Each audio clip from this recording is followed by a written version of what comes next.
Hi, this is Charles Hoskinson broadcasting live from warm, sunny Colorado. Always warm, always sunny, sometimes Colorado. So, this is one of those okonomiyaki videos that we have where I just talk about a little bit of everything. Back in the office, feeling good, got a colorful shirt on. So, let's get right to it. So, the first things first, let me go ahead and show you this. Wah! All right. So this is from Ian, wonderful guy, copywriter at Midnight Foundation. State of the Network, November 2025. So this is kind of a recap now that the distribution event is over. And when we say that the Midnight Glacier drop was the largest distribution event in the history of cryptocurrencies, this is not puffery. We have the numbers. And I'll just read some of these things off because it's actually still ongoing. So the scavenger mine, the second phase of the night token distribution, closed at midnight, November 20th, with over 4.5 billion night claims registered across more than 8 million participating addresses. 8 million. The Glacier drop distributed is currently the industry's largest based on participating wallets and claim volume. The Midnight Glacier drop multi-phase model for its native asset Night set a new standard for token distribution. The structure combines a broad community-driven allocation with mechanisms designed to increase fairness and systemic integrity. Okay, so then it talks a little bit about the phases. What's next? You have the redemption phase. So now, starting from December 8th, stuff starts thawing. So 450 days total, and that's basically how long it takes. And there's going to be 4 equal installments. You have lost and found. So if you did not participate in the Glacier drop, you still find your private keys. Later on, you can get some Night. And by the way, this is a really creative mechanism to get exchanges of the futures on, because as Midnight goes up in value, they realize that they can redeem on behalf of their users and do an exchange distribution and take their cut. So it creates an incentive mechanism for exchanges to come in after the network launched. And speaking of which, exchange facilitated claims, you have Kraken, OKX, Bitpanda, and NBX have all agreed to distribute Night to qualifying participants. So those are KYC users that are already inside the system, and collectively tens of millions potentially could be viable. So you start a multi-network drop, scavenger hunt, exchange, and then lost and found. Add it all together, it's millions of verified people. Then you have the Midnight Network Pulse. So the ecosystem continues to see steady development throughout October. Developer activities maintained a consistent pace following a concentrated period that includes 3 major hackathons in September and culminated Midnight's largest ever in-person hackathon, November 19th. We had about 150 builders and advocates that were at the Midnight Summit. We live streamed it. We kind of talked about the philosophy, the roadmap, and the architecture of how we're going to do it. Midnight channel has a lot of great content. I'd highly recommend you guys check it out. And a little bit about Fami, a little bit about me, and a little bit about the architecture with Bob. And then we talked a bit about Night and Dust. So Midnight is just explosive. December 8th, token comes out. A lot of great liquidity, a lot of amazing announcements there. Tier 1 listings for the first time ever for a Cardano native asset. And then followed on Q1 of next year, we'll be in the next era where the federated mainnet is going to launch. And that's going to even have a larger set of partners, larger set of announcements and other things. So it's kind of a fan out strategy. So you start kind of at a core and we build everything up. The Discord is going to become the single source of truth. So I am going to start as of December doing events personally in the Discord that are exclusive to the Discord. And we're also going to be adding a lot of tools and infrastructure into the Discord for things like NFT issuance and giveaways and hackathons and other things like that. So look for future statements about it. The ambassador program is already recruiting. We have over 600 applicants in the pipeline. We're going to take the top 50 to start with. And also at the same time, we're going to try to get the Midnight Shift, the podcast started sometime in December. We're pushing aggressively on this. The whiteboard video has almost 4 million views. So you have the largest distribution of all time. You have several million views on the foundational video. You have the token coming out soon and the federated mainnet coming out after everybody's had a chance to kind of get used to it a little bit and all the partners turned online. So we have every 2 weeks a hackathon going on, and we have some incredible news about dual Cardano Midnight integrations. We've been in deep negotiations with a lot of people. There's going to be a proposal coming, and you guys are going to see some really cool stuff there in a bit. So I don't want to spoil the lead, but I think it solves a lot of the DeFi problems historically that Cardano has had, and it's going to finally unstick a lot of things that Midnight needs to move its way through. So Midnight, pretty awesome. Now, There's also another cool thing, unrelated to Midnight, but it's a project I've been following for a very, very long time. And I just want to congratulate the Unison team. They've announced that they've reached version 1.0. So effectively, Unison is a special programming language, and it's basically like Haskell and Erlang and Nix all had some sort of menage a trois, and they have this love child that comes out.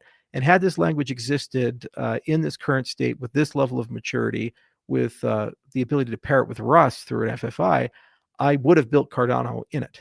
So basically, you identify a definition by its actual content, not just its human-friendly name. Okay, so everything is immutable in reference inside the system. You change one little thing, you know it's a different thing. So this is an awesome model for distributed programming, and it's everything I wanted from Cloud Haskell. The back end of Unison is Haskell, and it's just really, really cool. And I just wanted to congratulate the team and say, hey guys, you did a good job. They've been working on it for a really long time. In fact, if you scroll down, 26,000 commits, 3,400 PRs, 152,000 library downloads, 139,000 Unison definitions, and 1,300 authors.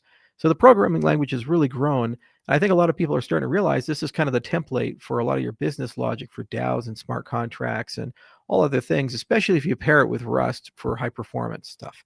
And then you just have an interface for these two things. So a lot of really cool stuff there. All right. So then here's another one. For the first time ever, the Solana account now follows me and tweeted something about me. So you do understand what I do for a living. I'm literally a decentralized financial platform and rebuilt Wall Street on a blockchain. So this is in reference to one of my tweets that's going viral. And the tweet is kind of the Rorschach test of Charles Hoskinson. So if you're a fan, you know it's tongue in cheek. And it's just an example of, the absurdity of the internet as a whole. And if you're not a fan, then you take a bad faith interpretation that it's the pinnacle of narcissism and ego. And of course, having fun with the Solana crowd, I tweeted back Karen Charles, which also is a meme that was generated when there was an FBI complaint against the hacker on the Cardano network. So Twitter certainly heated up quite a bit. And what's really amazing about it is that the discussion on Twitter about Cardano has changed from the Cardano soft fork and the hacking incident to me, specifically our involvement with federal authorities and my tweets, which is actually quite good for the Cardano ecosystem because nobody's talking about the soft fork anymore. So mission accomplished. The news cycle has changed, and there's more virality right now with this decentralized central bank tweet than there is anything about the Cardano incident, which I think people in Cardano probably appreciate, giving us plenty of time to clean things up. The internet's the internet. Tweets aren't reality, and people have good fun. And actually, it was really a lot of fun to see the Solana ecosystem play into it. It's good spirited. When I was posting the pictures of blowing the Nintendo cartridge and putting it in and out, it's good spirited. And when they tweet that, it's good spirited. That's the way I take it. And I think that's the way they take it. And because the reality is we're all friends now. We're already talking about Midnight on Solana for privacy for Solana contracts and all types of RWAs that can enjoy the liquidity and DEXs that they have in their ecosystem. So there's a lot of cooperation that's starting to occur behind the scenes. It's just we're a little lagging in integrations. It's a high priority item. It's horrendously expensive. We'll take our fair share of it, and we'll submit a treasury proposal as a bundle for a whole bunch of things you guys have been asking for, and just fucking get it done. Meaning, 6 to 12 months, they all get in, and it's no longer a conversation. And it's really now you actually have to build real things and get real things done. But what's been refreshing about Midnight is, we've had a chance to grow viral content, work with influencers, get an ambassador program set up. We've had a chance to get a Discord finally as a single source of truth. And we've now had a chance to do hackathons every 2 weeks and learn an enormous amount, work with partners real time and get those partners very excited. So overall, that's been very educational for us, and it's shown where our people, processes, and procedures are strong, and it's shown where we're weak and slow. So we're just kind of working our way through it. And, every step of the way makes Cardano better, because if it's a Midnight integration, it's a Cardano integration.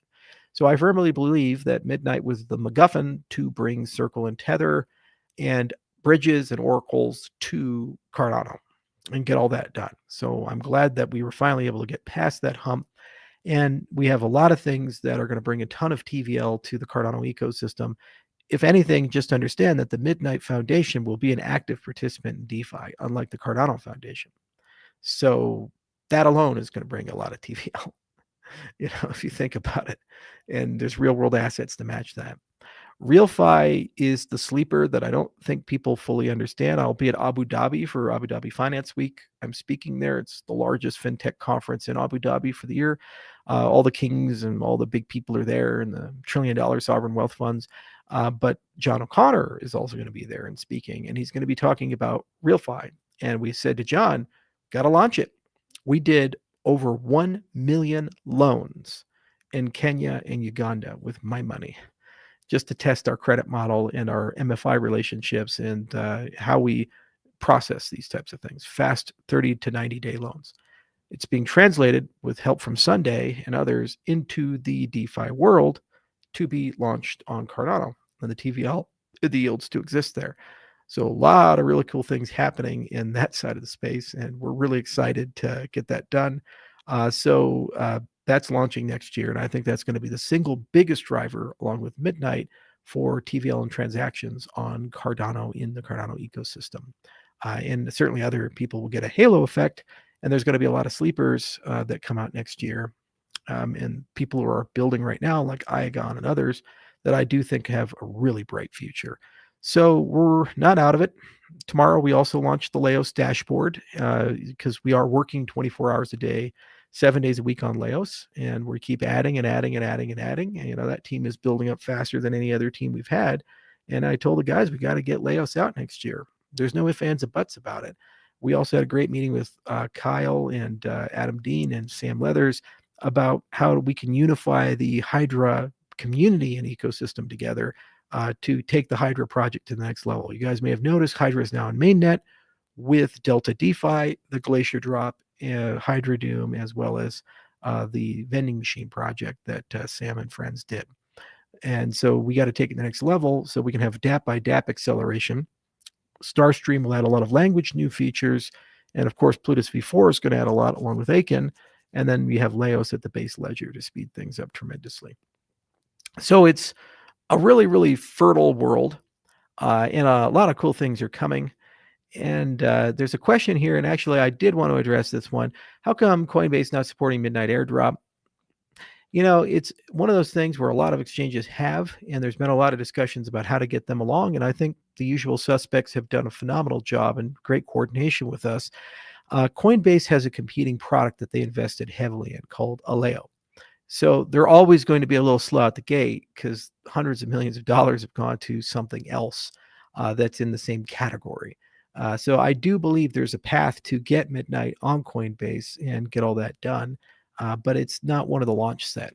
And this is the reality of when exchanges also take positions in projects. They lose a little bit of neutrality, and it makes it a little bit more challenging. That said, there's been a lot of discussion about potentially doing some stuff with Base, and there's a lot of things we have that we think would benefit the Coinbase ecosystem. So it's never no, it's more stages of what part of the life cycle of the network. Is it right at launch with the smart contract as a Cardano native asset? Is it when mainnet launches in a federated form? Is it when mainnet launches in its final form?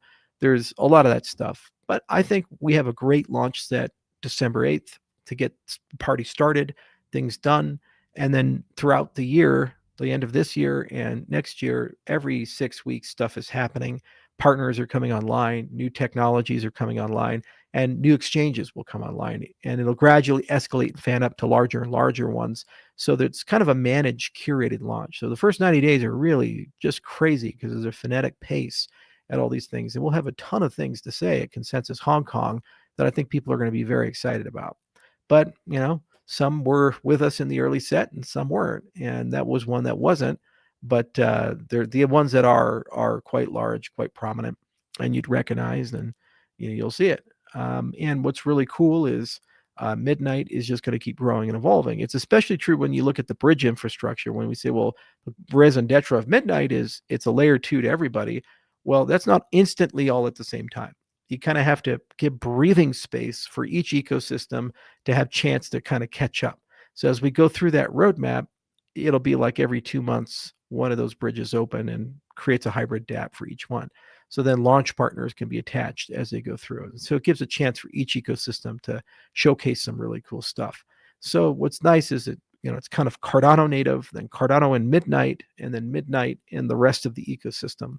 So every time that happens, you open up users, liquidity, transaction volume, partnership opportunities, and these types of things. So you get a nice constant news cycle with the product as it rolls through. And also it gives you a chance to test things as you go through. So right now we're really focused on making sure everything on the smart contract side is right. And then we're really focused on making sure the base Midnight network is all right. And then we're really focused on the ITN and getting all the stake pool operators in. And then we're really focused on hard forking it to Jolteon. And then we're really focused on bringing all that together end to end with a trustless recursive bridge structure. And we have some really cool stuff on the layer 2 side with the layer 1 on Midnight as well. We learned our lesson. You co-develop these things. You don't develop one and then 2 years later you develop a Hydra. You co-develop them and you make them fit hand in glove so you can build acceleration and all kinds of crazy stuff. And we have a really amazing product that we'll talk about at Consensus Hong Kong that showcases it. That's going to blow everybody's mind. It's like, from a marketing perspective, 10 times better than Hydra Doom. And Hydra Doom was amazing. So I'm really excited about that as well. So overall, Cardano is really healthy. We recovered, and everybody's just getting used to, like, okay, we've recovered. Everything's okay. Pi had a wonderful write-up if you didn't have a chance to see it. But what happened? We're on the other side of it. We're in cleanup mode, and there's just a lot of little stuff to do there. Seminars to have with exchanges and postmortems. And I did a video also about chain integrity. I'd highly recommend that you guys take a look at that. Kind of talk around the wet code and the dry code concepts of integrity. But overall, Cardano is going to finish pretty strong towards the end of the year. In terms of KPIs, there were some we hit very strongly, like the launch of Midnight and getting the treasury done and the first payout, getting the Constitutional Committee fully decentralized, and getting the Constitution ratified. A ton of social metrics were hit. We lagged behind in integrations and the growth of the DeFi ecosystem. It just couldn't get coordinated and done. It just seemed like we were never really ready for that. But with the existence of Midnight, it's forcing the conversation in 2026. There's no optionality. It must get done. An exceedingly aggressive organization is basically forcing that to get done, whether people like it or not, kicking and screaming. So that'll happen. There's also been a lot of interpersonal strife and drama, across the ecosystem, and we've all gotten caught up into it. I miss the lighthearted days. And, moving forward, there's things you can either choose to take in a lighthearted way or take in a negative way. So, crypto media has been, in particular, very strange, where they've always decided now to take a bad faith interpretation and the worst possible interpretation of any event that basically comes out, without even bothering to do diligence, call people, talk to people. The ADA voucher example, or the FBI example now, or any of the things. I don't know why they do it outside of clicks equal drama, drama equals clicks, but we just have to move on, and when we look to 2026, I think everybody's really tired of perpetual 24/7 drama, and everybody's really tired of the frenetic pace and the endless amounts of dopamine. We're all at the burnout stage and exhaustion, and it's about time for a return to a lighthearted normalcy that we have. So what does that mean? It means that Midnight's going to kill it next year. Laos is coming next year. We're going to see great progress on the DeFi side, both on Midnight and on Cardano, and also a return to the original founding principles of Cardano, banking the unbanked. RealFi is the aggregation of 10 years of careful thinking about how to do this, and we think we know how to do it at scale, given that we've given 1 million loans. That was very transformational and really changed the lives of a lot of people, and I put my own money on the line to test out the model in very high-risk markets. like Kenya and Uganda, which is not exactly like you just say, boy, I can't wait to throw lots of money at these markets. And we learned a lot along the way. In terms of inter-organizational cooperation, I had a call with Fahmy, and I said, Fahmy, I think there's a path where the Midnight Foundation can work with the Cardano Foundation on the Reeve project. Reeve has just entered version 1.2. One of the things that Reeve is missing is a selective disclosure and privacy layer. There's just no reality that an organization is going to put its books on the blockchain completely. And I like that they have an ERP adapter. It's written in Java. It's a very smart application. It has an identity system, but it needs a selective disclosure layer and it needs a privacy layer. That's a match made in heaven. And it's a really good 1.0 foundational project for the Cardano Foundation, the Midnight Foundation to work on together and figure out how to build a relationship independent of my relationship with the Cardano Foundation. The sins of the father are not the sins of the son. And while I have grievances, I fully recognize and admit that there are people in the Cardano ecosystem that don't agree. And they think that the way things are running are completely fine. I'm stuck in my ways about my opinion. I'm not going to change it. But at the same time, I don't force those opinions on independent organizations. So the Midnight Foundation, I think, is a good chance for that cooperative reset and at least a partial healing of some of the divisions that exist. And that'll allow more people to collaborate and come together. Also, I think it will create more transparency because if Reeve does work, there is a chance we can get Midnight Foundation on both the Midnight Cardano blockchain. And then we can push these concepts into the DAO space when we talk about organizational management. So these are some of the things that I think in a more lighthearted way for 2026 are going to be possible. We're also going to radically change how we do social media, community engagement, podcasting, and other outputs for 2026. Me in particular, I'm going to focus a lot more into the Midnight Discord because I want to translate the largest Glacier drop airdrop of all time to numbers in that Discord. I'd like to see 1 million people in the Discord. So I'm going to start doing stuff there on a pretty regular basis and spending a lot more of my personal time in that community and less time on Twitter, where things have just become kind of a dystopian hellscape. And what I'm going to do is turn over partially or completely in 2026 some of the Twitter to more automation. We have developed super sophisticated AI capabilities for Sunhaven and for another project which we're announcing in February, which is going to blow everybody's mind. And I think that's the perfect curator for Twitter. And what I'm going to focus on with Twitter X is X Spaces, and I'm going to rotate between the core 8 communities on a regular basis. So we're going to create a master list of all the X Spaces that are recurring for Avalanche and Solana and for Bitcoin and for Ethereum and for Cardano. And then what I'm going to do is just try to strategically round robin my way in and talk to them on an ongoing basis. But then when we do content, I'll broadcast like I am now, but then the interactions will primarily be in the Midnight Discord for at least the next 90 to 180 days, so that we can have a chance for that community to build its way up and for these people to become their own thing, because they need to develop an identity. Just like your child's growing up, it needs to develop a personality and identity. And then I think there's going to be a much better way to engage moving forward with X. There's too many bots on X. There's too much shallow take, and it's a energy vampire of a system. When you spend a lot of time, the algorithms are built not to facilitate any reasonable conversation and any nuance. They're built to exacerbate and escalate rage and have everybody basically live in a bad faith interpretation of things. What's the point? Honestly speaking, is it just you just get addicted to the drama like Trump is? It doesn't make any sense. It just doesn't. There's no path forward with these things.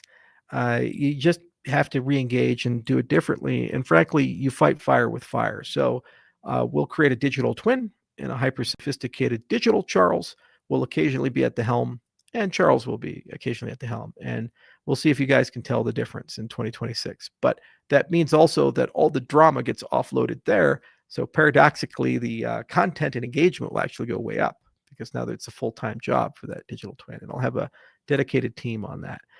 So we'll see.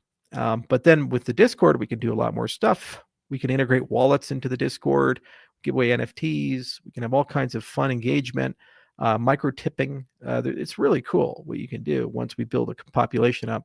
I've also asked that Shielded and the Midnight Foundation turn off their Slacks and move all their people into the Discord as well, so that the employees of those organizations cannot be isolated but directly connected with the community as a whole.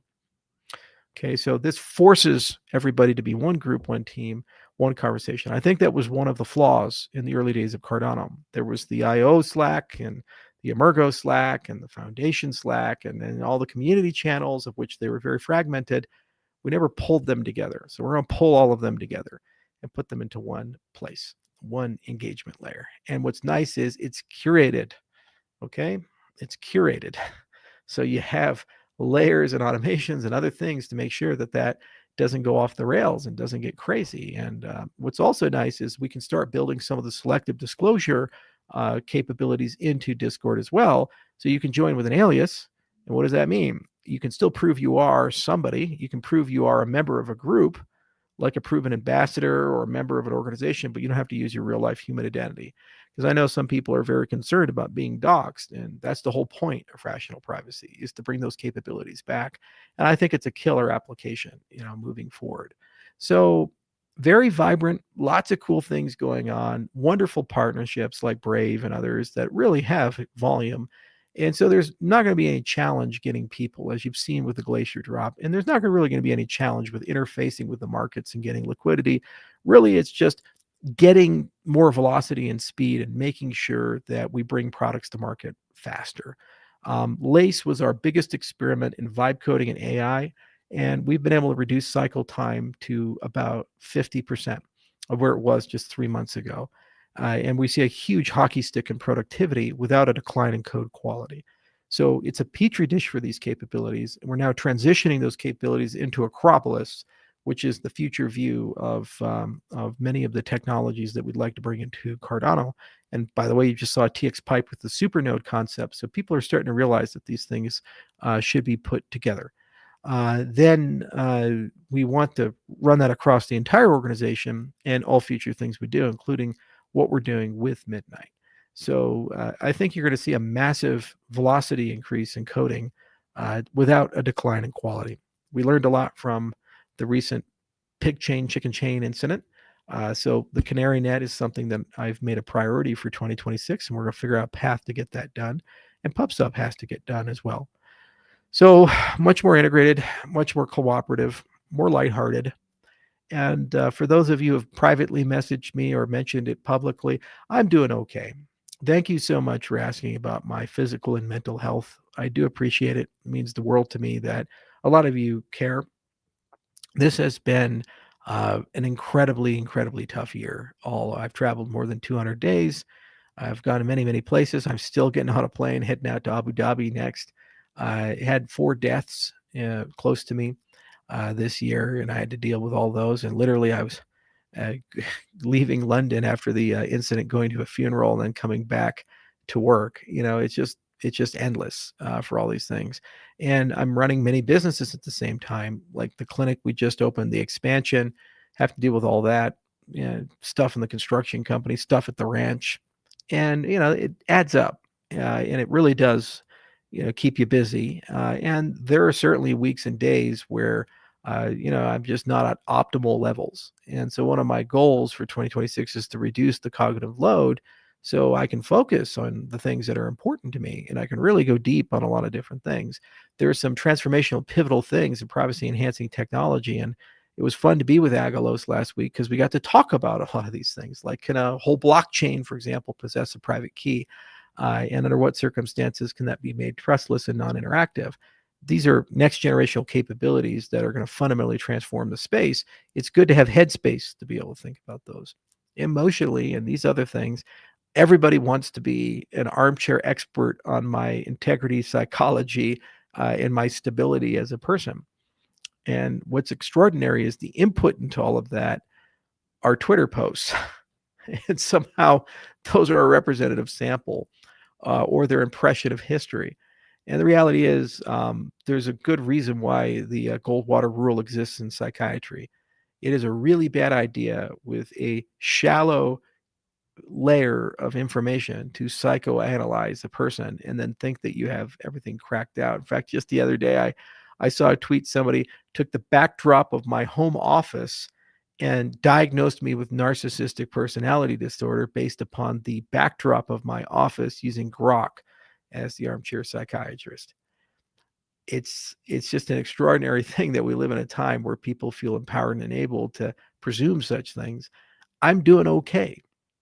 I am. And I take the time. I went to the Amazon, did the bullet ants. Some things like that work out. Went to the darkness retreat at Sky Caves, didn't work out. And I'm always trying new things and doing new things. My biggest frustration this year, health wise, has been my weight. I tried really hard to lose the weight and I lost about 25 pounds. And then things got extremely stressful and I put it all back on again. It's been a problem I've had for more than 10 years because I like food. I enjoy to eat, as you've seen in my Twitter feed.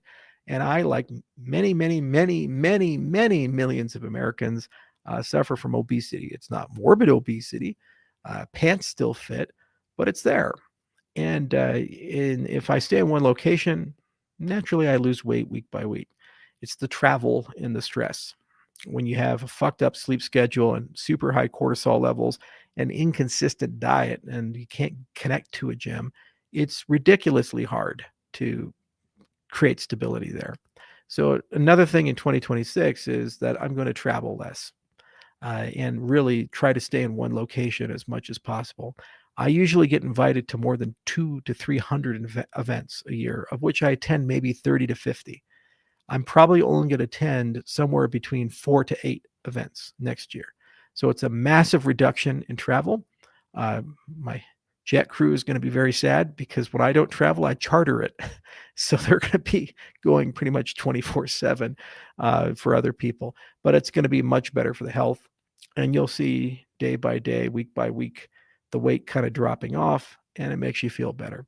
The other thing is I really enjoy meditation and altered states of consciousness. I went to the Monroe Institute this year, and I had a great deal of fun learning about remote viewing and their gateway program and all these things that I'd read about years ago, but I never had a chance to actually engage with and see if it is real or not, or at least I perceive it to be.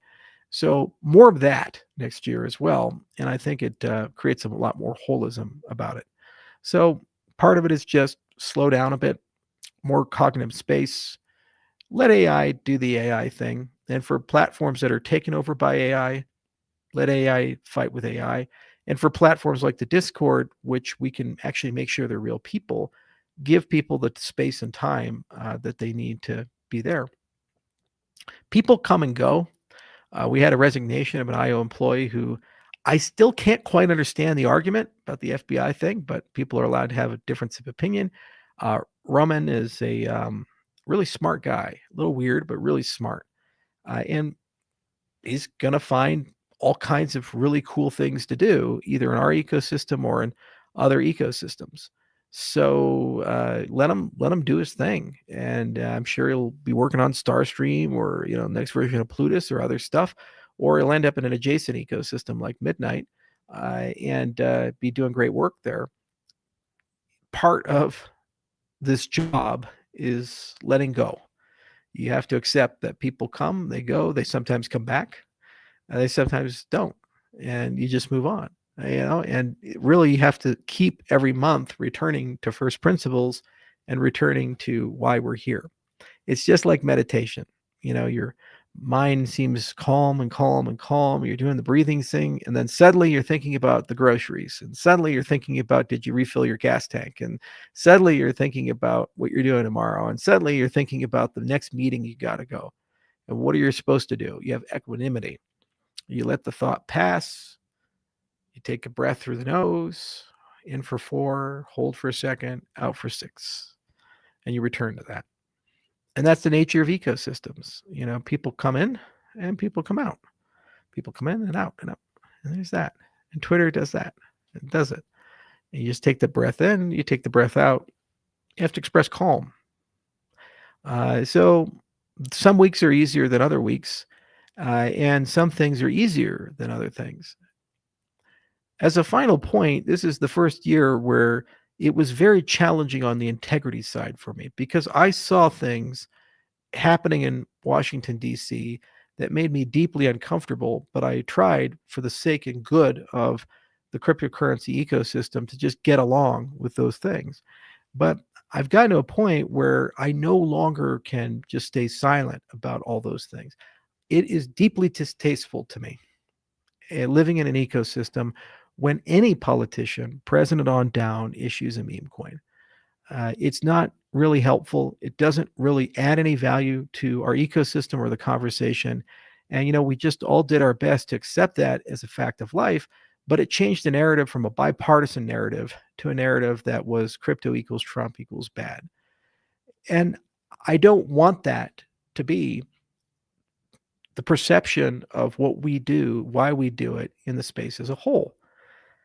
And say what you will about family businesses, I don't particularly care. I think people are independent and they have the right to do those types of things. And as long as there's a firewall, it's not necessarily problematic, but it certainly does create a lot of error.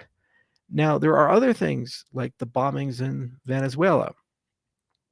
I have been a strong opponent of these types of things since Anwar al-Awlaki was killed by Obama. And I've spoken out against it again and again. It's wrong when Democrats do it. It's wrong when Republicans do it. It's wrong. And that's why people like Mark Kelly and others, they speak up and say, you have the right not to follow illegal orders. It's equally wrong to say that you're going to reactivate the Commission of American Heroes who were astronauts and court-martial them for having an opinion and saying something that's in the Uniform Code of Justice. It's just straight up wrong. It really is. If you're going to prosecute the director of the FBI or a former director of the FBI, maybe, just maybe, you should have a competent prosecutor do it so the case doesn't get dismissed. And maybe, just maybe, you should have a really strong case and you got them dead to rights. You got them in the basement with one of the crime families of New York and you got them on tape taking the bribe and you find them with the cash. That's the level of scrutiny you need to go after officials of this scale. I find MAGA has transformed in many ways into a club that's getting smaller and smaller by the day because there's a purity test, and the purity test is you have to agree with the president 24 hours a day, 7 days a week, and you can never break ranks and you can never have an opinion of your own. And some of the strongest adherents, like Marjorie Taylor Greene, when they break with the president over whether we should be transparent about the worst child sex ring in American history or not, they get exiled and deplatformed and destroyed. I can't live in a system where that's the standard. I just can't. So I have tried my best to navigate things with Article 2, meaning live as a creature of the Senate in the House. And I made some decisions about engagements. I was supposed to have a meeting with Mike Johnson. I canceled it. I just don't want to take it if he thinks it's okay for members of the Senate and the House to be punished who served our nation in uniform for telling people not to follow illegal orders. I'm sorry. Mike, have some more backbone and character about these things. I appreciate you got to toe the party line, but enough is enough. And I'm tired.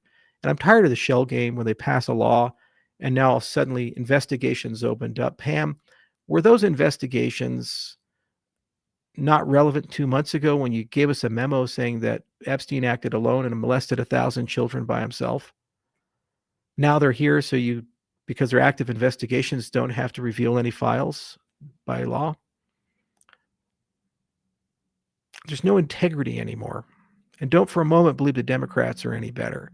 So I'm politically disenfranchised, and I've been that way for most of my career. And I've thought a lot about, is there a path to build a major, you have major political parties, maybe there's a room for minor political parties, and they don't run, but they aggregate a lot of voting power. And based on an endorsement system, they can wield that influence for, certain negotiations like appointments and voting in certain ways. I don't know. I'll put my thoughts down at some point, but I just don't want to be part of that or stained in that way. I have integrity. And when I see something wrong, I speak out about those things that are wrong. This is why I believe in blockchains. And I believe that integrity comes from process and system and rule of law. And you have to have different laws at different levels of the stack, but no one should be above reproach. Some of my harshest critics come from within the Cardano ecosystem, as evidenced by the conflict with the Cardano Foundation. Yet somehow we all exist in one place, and we're able to move forward. And they can be critics on one day, but then we can work together in a war room the next day for the greater good of things. That's how leadership should work, and that's how our free society should work. I will never tolerate the US government descending into a totalitarian mindset of you're either in Team A or Team B. No one is irredeemably evil. And let me be very clear, no Democrat is irredeemably evil. If you're on the MAGA side, and if you're on the Democrat side, not every MAGA person is a Nazi. Not every person who has traditional family values or believes in traditional marriage or traditional lifestyle is the enemy of society and must be destroyed in some way. So 2026, we have to make a philosophical decision. Do we have a return to lightheartedness and a return to collaboration and cooperation, or do we continue to descend into this maelstrom of madness? It's a personal choice you make minute by minute, hour by hour, day by day. Solana tweeted a parody of something I tweeted. I could take that as an insult, or I can take that as a good-hearted joke. There's no difference. The event has happened. It's not like I get $50 for one and $100 for the other. It's up here. And when you look at society, you realize that the things that keep us together are much closer than the things that draw us apart. So when I look to 2026, we're going to be much more focused. We have our eye on the prize. We know our KPIs. We know what to do, and we know how to get it done. And we have wonderful products like Midnight to represent that, Lace to represent that, RealFi to represent that, Cardano to represent that. And each and every one of them have their own maturity and their own place, their own purpose, their own ecosystem. And we have the technology, we have the protocols, and we have the philosophy and people. We can do anything if we put our mind to it. And we just have to every day make that choice when we get up. Which tweet do you take? And when you find that relationships are no longer productive and toxic, you have to get rid of them, or you have to change your nature of the relationship with it. In terms of politics and Twitter are exactly the same. We all have an unhealthy relationship with them to the extent that it's driving all of us insane. It really is. It's making all of us have a mental illness. I'll say that much. So in 2026, we have to make a decision, do we engage or not? And if we do engage, do we engage with safeguards or not? Just like if your ex-wife or ex-husband has custody of the kids with you, and you know you don't really get along, for the sake of the kids, you find a way to be civil around them. Similarly, we don't really get along with our political parties anymore, but we have to find a way to be civil in the relationship, and then hopefully we can find a path forward to change that relationship. I still believe that the Clarity Act will pass. We've said what we've said about it, and the vast majority of the heavy lifting is going to be done through rulemaking with faceless bureaucrats, and there's plenty of ways, directly or indirectly, to engage.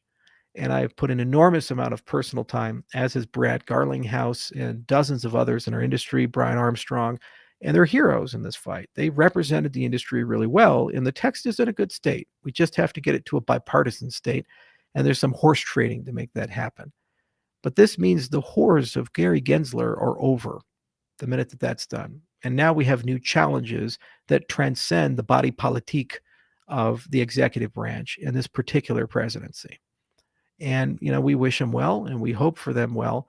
But I would like to get back to a time where people have depth, people have character, and people legitimately want everyone to succeed. You have to understand that in every product I build, if a person uses it, every protocol I build, if a person uses it, I want that person to be successful. If you come and build on Cardano, I want you to be a successful person. I want you to have a great experience, a great outcome, which is why I get so defensive when people attack the system. And I do everything in my power to try to prevent that from occurring at every level of the stack. I'd like a political system that has that same mentality, that everybody should succeed in the system, not just the people that I like or politically agree with. And I can't support parties that have a viewpoint that only half the people are there. So doesn't really make me much of a Republican, and it doesn't really give me much to say with the Republicans, but certainly as hell doesn't right now make me much of a Democrat. I was encouraged to see Mamdani and Trump together at the White House. You could not find people that are more diametrically opposed philosophically and generationally, but somehow, some way, they were able to talk to each other. And the media did every single thing in its power. Every question was it attempting to spark a fight or create division. The whole purpose of the meeting was to find what they had in common, but every question is, can you focus on the things that drive you apart? That's the final point. Not only do we need better leaders and leadership, we need better sources of information. One of the reasons I built Midnight was to build the foundational layer of better sources of information, better social networks, and better media. That is unfinished business. And if I achieve anything in my life to create protocols that put all these bastards out of business and finally bury those rotting corpses of disinformation, then I think we as a society can move on. Lies of Omission are lies. Unchained, Laura's hack job shop, she published Cardano went down 16% after the hack on a day where the cryptocurrency markets lost nearly $500 billion, and every single cryptocurrency from Bitcoin on down was down a comparable amount. Maybe, just maybe, that's factually relevant in the story, but it's omitted because they're not interested in truthful dialogue and truthful reporting. And if you start collaborating and cooperating and actually having a conversation, it terrifies them because they understand that their entire business model relies on us hating each other and being in divisions and making news. What will they report about if we're happy, harmonious, and getting along? The weather? So we need to kill that. And the only way we do is through innovation. We're nearly done on the reconciliation of the legacy world and the DeFi world, and I firmly, firmly believe that we'll get done in the next 5 years with things like Midnight leading the charge with Cardano and Bitcoin. But beyond that, we now need to move on to also information and make AI our friend, not our enemy, create marketplaces for truth, and create a new form of journalism and a new form of social engagement that fundamentally transforms people into cooperative equilibria instead of competitive. So that will be the life's work after we get Midnight out the door. People ask, what's the next product after that? And we'll distribute it with a Glacier drop, just the 2.0 or 3.0 or 4.0. You learn from these types of things. It'll probably be a partner chain. Cardano will have its fair share, and we'll bring the rest of the industry in. And every time we do it, it gets larger and larger. So I'm here to stay, which is why I got to work out and lose some weight. And I'm here to stay, which is why I got to take some time to reduce the load and try to get back to a better place. But I couldn't do this without you, all of you listening. I take great strength and solace from all the well wishes and friendships and from the fact that you give me purpose and meaning. I wake up every day and say, how can I do good for all those who have done good for me? It's too hard otherwise. There's too many obstacles. There's too many barriers. There's too many hard days. And if it's just money, at some point you have to get off that train and retire, go raise bison and ride horses. But if it's people, no matter how bad it gets, there's always some light at the end of the day. There's always some person at the end of the day. As a final point to all of this, I was cleaning up the office yesterday, and we had a lot of stuff that people send into the office. And one of the funnest parts of doing that was seeing just how many letters and how many NFT projects and other things. It was like archaeology for cryptocurrency. So I'd find something from 2022. I remember that, JPEG store days. I'd find something from 2019, something from 2018. I'd find something from when Cardano launched. I'd find something, Vassal when we did the second anniversary of Cardano. There's a T-shirt from that in Bulgaria, and the one thread all the way through it was that every time I find something, the person who produced it and gave it to me, they were wishing me well and thanking me for the things I did for them. So it gives me great purpose and meaning to wake up every day and see all those people and say to myself, I got to do it for them. So to all of you who have been part of this extended effort, this family, whether you're here, whether you're not here, whether you're still with us, whether you're gone like Vossel, doesn't particularly matter. I just want to thank you for giving me a life of meaning and purpose, and thank you so much for making my life one worth living. So net, all in all, we're in a good place, and I cannot wait for 2026. Cheers.